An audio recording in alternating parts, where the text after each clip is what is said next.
ஓடச்சொன்னால் ஓடு அந்த விளையாட்டு இன்னும் சிறிது நேரத்திலே தொடங்க இருக்கிறது. அதற்கு முன்னே மாட்டுப் பொங்கலுக்கு போட்ட கோலங்களை பற்றிய சிறப்பான நிகழ்வுகளை சற்று நீங்கள் பார்க்க இருக்கிறீர்கள். ஐயோ, பொங்கப்பானைக்குள்ளே இருந்து மாட்டோட தலை மட்டும் தனியா வந்து நிக்குது. எதுக்கு நிக்குது, ஏன் நிக்குதுன்னு எனக்கு தெரியலையே. ஏண்டா அந்த கொடுமை பண்றீங்க? இந்த மாட்டு தலை நமக்கு வேண்டாம், அடுத்த வீட்டு வாசலை பார்க்கப்படும். கோலம் போடுறேங்கிற பேர்ல கொஞ்சம் நெஞ்ச கொடுமைப்படுத்த மாட்டேங்கிறீங்கடா. இதுவே நிஜத்துல ஒரு மாட்டுக்கு பக்கத்துல ஒரே ஒரு கரும்பை வச்சுட்டு இதே மாதிரி 2 வாழைப்பழத்தை வச்சுட்டு தேங்காயை வச்சுட்டு பொங்க பானையை வச்சுட்டு நிஜமா நீங்க அந்த பக்கம் இந்த பக்கம் போவீங்களா? ஏன்னா படம் வரைய சொன்னா ஒரு அளவு வேண்டாமா? ஏன்னா அப்படி பொங்க பானை பக்கத்துல வாழைப்பழம் தேங்காய் கரும்பெல்லாம் வச்சிருக்கீங்க. இதுல இந்த மாடு போசு கொடுக்குது வேற கரும்பை வச்சுக்கிட்டு. இந்நேரம் ஒரிஜினல் மாடா இருந்தா தின்னு தீத்து இருக்கும். வணக்கம் வணக்கம் வணக்கம். தரையில் உட்காராதீங்க, கொஞ்சம் உங்களுக்கு இடுப்பு வலிக்கும். சோஃபா கொண்டு வந்து போட சொல்லட்டுமா? ஐயோ பேய் பூதான். ஐயோ குண்டா உங்களுக்கு தலையை எட்டி பார்க்குது, பயமா இருக்குது எனக்கு. இல்லே வீட்டு வாசல் இந்த மாதிரி வரைஞ்சிட்டு எப்படி நிம்மதியாக நீங்களா வீட்டுக்குள்ள எப்படி தூங்குறீங்க? ஐயோ நைட்டு என்னால் தூங்க முடியாது போல இருக்கு. இதை பார்த்துட்டு கனவுல இதானே வந்து தலையை நீட்டும். அண்ணா வணக்கம். மாட்டை ஓட்டிக்கிட்டு வயலுக்கு போறீங்களா? சரி போயிட்டு வாங்க. இனிய மாட்டுப் பொங்கல் நல்வாழ்த்துக்கள். ஓ, இது எழுதுனாத்தான் மாட்டுப் பொங்கல் தெரியும், இல்லாட்டி தெரியாது. ஆனாலும் தெருவுக்கு தெரு மாடை வரைஞ்சிருக்காங்க பாருங்க, அதுலயே தெரியுது இன்னைக்கு மாட்டுப் பொங்கல். மாடெல்லாம் பாவம், ஏன்டா நான் மாடா பிறந்தேன்னு நினைச்சு வருத்தப்படும். அந்த அளவுக்கு வரைஞ்சி வச்சிருக்காங்க. நீங்க போயிட்டு வாங்கண்ணே, நீங்க போய் வயலில் போய் வேலையை பாருங்க. ஐயோ என்னங்கடி இது? அம்மா எனக்கு நெஞ்சு வெளியே வந்துடும் போல இருக்கே. என்னமோ கண்ணீர் அஞ்சலி போஸ்ட் ஒட்டியிருக்கிற மாதிரியே கோலம் போட்டிருக்குதுங்களே. ஆண்டவா முடியலடா சாமி. எனக்கு இன்னைக்கு மாட்டு பொங்கலா இல்லை மாட்டோட பானை பொங்கலா இல்லை மாட்டோட தலைக்கு மட்டும் பொங்கலா என்னன்னே தெரியல. மாட்டோட தலைக்கு மட்டும் பொங்கல் அப்படின்னு எழுதி போட்டுருங்கடி. எண்டின்னு கொடுமைப்படுத்துறீங்க. ஐயா பொங்கி வர பொங்கலை கொதிக்க மாடு நாக்கால நக்குது. இல்ல மாட்டோட தலை மட்டும் வந்து நக்குது. எம்மா தெருவுல இலை வரைஞ்சி அதுக்கு மேல தேங்காய் வச்சு ஊதுபத்தி முத கொண்டு ஏற்றி வச்சிருக்காங்கம்மா. எம்மா இந்த பொங்கல் வந்து இந்த மனுஷனை பாடா படுத்துதுமா. நல்லா இருப்பீங்கடா, நல்லா இருப்பீங்க. நான் என்ன சொல்றேன், எதுக்கு இப்படி சிரமப்பட்டுக்கிட்டு வீட்டில் இருக்கிற பானையை பொங்க பானையை கொண்டு வந்து ரோட்டில் வச்சிருங்க. 2 கரும்பு எடுத்து நட்டு வச்சிருங்க. பக்கத்துல மாட்டை பிடிச்சி கட்டி போட்டுடுங்க.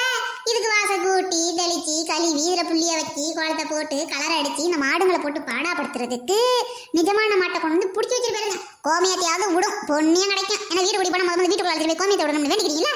இந்த மாதிரி பண்ணிட்டு போங்கடா. என்ன இப்படி பாடப்படுத்துறீங்க? அக்கா சோடியா.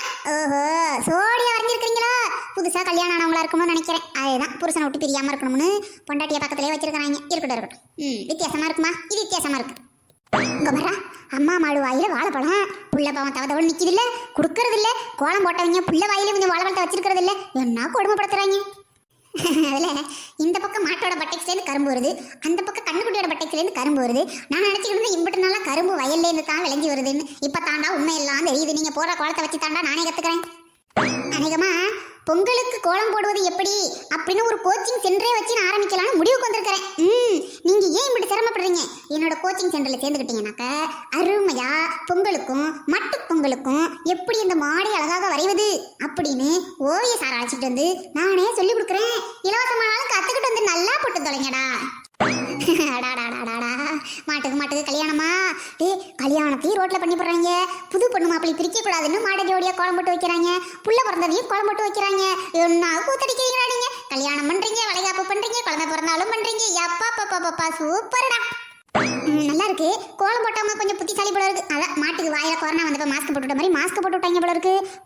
பக்கத்துலேயே பானை வச்சிருக்காங்கல்ல, பொங்கலை தின்னுட்டு போயிடும்ல, அதுக்கு தான் நினைக்கிறேன். ஐயோ தெரியாம வந்துட்டேன். இது என்னோட இடம் கிடையாது. கோலம் போட்டி நடத்துன்னு சொன்னாங்க. தெரியாம வந்துட்டேன். ஐயோ பயமா இருக்கு. ஒன்றும் பண்ணிடாத. ஐயோ எப்பயுமே வேடிக்கை பார்க்குறவங்கள தான் மாடு குத்தி கொண்டுடும்னு கேள்விப்பட்டிருக்கேனே. என்ன குழந்தைங்க விட்டுட்டானே பயமா இருக்குது. அண்ணன் அப்படி நல்லா அப்படி பிடிச்சிக்கோங்க. அண்ணன் சத்தம் போடாம போயிடுறேன். அண்ணன் போயிடுறேன். ஒரு நிமிஷம் அப்படி பிடிச்சிக்கோங்கண்ணே. ஐயோ பொங்கல் அன்னைக்கு மீன் குழம்பு தின்ன மாதிரி வகுத்தால ஓடிடும் போல இருக்கு. நான் என்ன பண்ணுவேன்? யாத்தாடியோ இல்லே நான் மட்டுக்கு செவனேன்னு அங்கே இருந்தேன்டா. என்ன கோல போட்டி நடக்குதுன்னு திட்டம் போட்டு குழந்தை இதுக்குள்ள விட்டுட்டீங்களே. என்ன கொள்ளுணும்னு இப்படி சதி பண்ணி விட்டீங்களே. வணக்கங்க காலை என்ன வணக்கங்க. ஒன்றும் பண்ணிடாதீங்க, நான் போயிடுறேன். ஐயோ நான் ஒரு புள்ள பூச்சி மாதிரி போயிடுறேங்க. ஐயோ நிற்கிற வேகம் என்ன, நடக்கிற நட என்ன, ஐயோ பார்த்தாலே பீதியாவதே. நான் என்ன பண்ணுவேன்? எப்பா உசுறு மிச்சமடா சாமி. நிக்க சொன்னால் நில்லு, நடக்க சொன்னால் நட, ஓட சொன்னால் ஓடு. இந்த போட்டியில வெற்றி பெற போற உங்களுக்கு தொட்டுக்க தட்டு இலவசமாக தரப்படும். நீங்க சாப்பிடும்போது வைக்கக்கூடிய கூட்டு பொரியலுக்கு உங்க சாப்பிட்ற தட்டுல இடம் இருக்காது. அதனால நாங்களே ஒரு தட்டு தருவோம். அந்த தட்டுல அழகா உங்களோட தொட்டுக்க எடுத்து வச்சு சாப்பாட்டுக்கு தொட்டுக்கிட்டு சாப்பிடலாம். தொட்டுக்க தட்டு இலவசமாக வழங்கப்படும். ஓடு ஓடு ஓடு ஓடு. ஓடு ஓடு ஓடு, நிக்காம ஓடு ஓடு ஓடு ஓடு ஓடு ஓடு ஓடு ஓடு ஓடு ஓடு ஓடு ஓடு. வரான் பாரு வேட்டக்காரன், இந்த ஓட்ட பந்தயத்துல ஜெயிக்கிறவனுக்கு நான் ஸ்பூன் தாரேன். இந்த விளையாட்டு பள்ளியில் வெற்றி பெறக்கூடிய உங்களுக்கு ஸ்பூன் பரிசாக வழங்கப்படுகிறது. Stop jump. ஜம்பிங் ஜபாங்கு ஜம்பக்கு ஜம்பக்கு ஜம்பிங் ஜபாங்கு ஜம்பக்கு ஜம்பக்கு ஜம்பிங் ஜபாங்கு ஜம்பக்கு ஜம்பக்கு ஜம்பிங் ஜபாங்கு ஜம்பக்கு ஜம்பக்கு ஜம்பிங் ஜபாங்கு ஜம்பக்கு ஜம்பக்கு. இந்த போட்டியில் வெற்றி பெறக்கூடிய உங்களுக்கு சோப்பு டப்பா இலவசமாக வழங்கப்படும். இது போன்ற வெளியுறந்த பரிசுகளை பெறுவதற்காக நீங்கள் விளையாட வேண்டிய விளையாட்டுகள்: நிக்க சொன்னா நில்லு, நடக்க சொன்னா நட, ஓட சொன்னா ஓடு, ஜம்ப் பண்ண சொன்னா ஜம்ப் பண்ணு. இது போல வெளியுறந்த பரிசுகளை பெறுவதற்காக கலந்து கொள்ள வேண்டிய விளையாட்டு போட்டிகள் இதுகள் தான். உங்களுக்காக ஆரம்பிக்கப்பட்ட இந்த போட்டியானது இன்னும் ஏராளமாக இருக்கிறது. நீங்கள் தாராளமாக பார்க்கலாம். ஐயோ, இந்த லூசு மெண்டல் பேசிக்கிட்டே இருக்குடி. இது வீட்ல இருந்தாதான் போர் அடிக்குது. நீங்க வந்தாக்க இது பேசியே கொள்ளுதுடி. இந்த மெண்டலை எப்படியாச்சும் வெளியே துரத்தி விட்டுறணும்டி. மெண்டல் என்னது? சுண்டல் சாப்பிட சுண்டல் எங்க அம்மா செய்யறாங்க. எனக்கு ரொம்ப பிடிச்சது கிண்டல்.